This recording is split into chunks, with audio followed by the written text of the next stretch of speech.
তাণ্ডবের পর রায়হান রাফির পরবর্তী প্রজেক্ট কি হবে?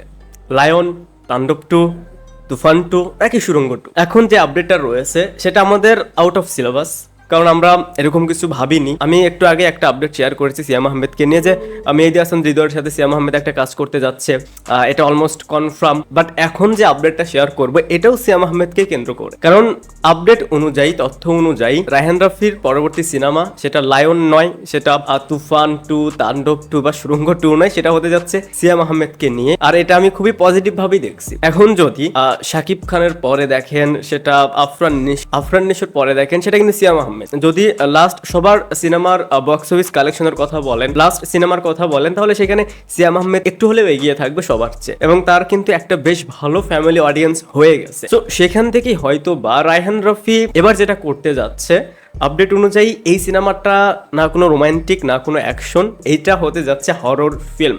ইয়েস, রায়হান রফি, সিয়াম আহমেদ এবং এখানে একটা রিউমার্সও রয়েছে, এখানে চঞ্চল চৌধুরীও থাকতে পারে। যদি এরকম কিছু হয় অনেস্টলি ভালো হবে, ফ্যামিলি অডিয়েন্স এটা লুফে নি। কারণ দেখেন, আমাদের এখানে হরর ফিল্ম বলতে আমরা যেগুলোকে বুঝি বা আমরা যেগুলো দেখেছি সেটাকে হরর ফিল্ম কম অন্য কিছু বলা যায়। হরর ফিল্মের যে ক্যাটাগরি সেটাতে পড়েই না। সো যদি রায়হান রাফি সেরকম কিছু ভাবে যে একটা হরর ফিল্ম বানাবো, সেখানে সিয়াম আহমেদ, চঞ্চল চৌধুরী, ভালো কাস্টিং, তাহলে সেইটা কিন্তু ভালো কিছু হবে, সেটার আউটপুটটা কিন্তু ভালো হবে। কারণ রায়হান রাফির ভীষণটা ভালো, সে অডিয়েন্সের পালসটা বোঝে দেখি তার ব্যাক টু ব্যাক এতগুলো সিনেমা হিট যাচ্ছে। আর এর চেয়ে বড় কথা, সিয়াম আহমেদকে আরেকটা সুযোগ দেওয়া, যেহেতু সে শাকিব খানকে নিয়ে টানা কাজ করলো, আফরান নিশোকে নিয়ে এর আগে একটা হিট দিয়েছে, সবাই হয়তো ভেবেছিল এখন আফরান নিশোর সাথে হয়তো বা সুড়ঙ্গ 2 আসবে নেক্সট। বাট এই যে সিনেমাটা যেটা নিয়ে কথা বলছি, যে আপডেট অনুযায়ী এটা কিন্তু ঈদের বাহিরের সিনেমা, যেটা শোনা যাচ্ছে এই সিনেমাটা ঈদের বাহিরে রিলিজ পাবে।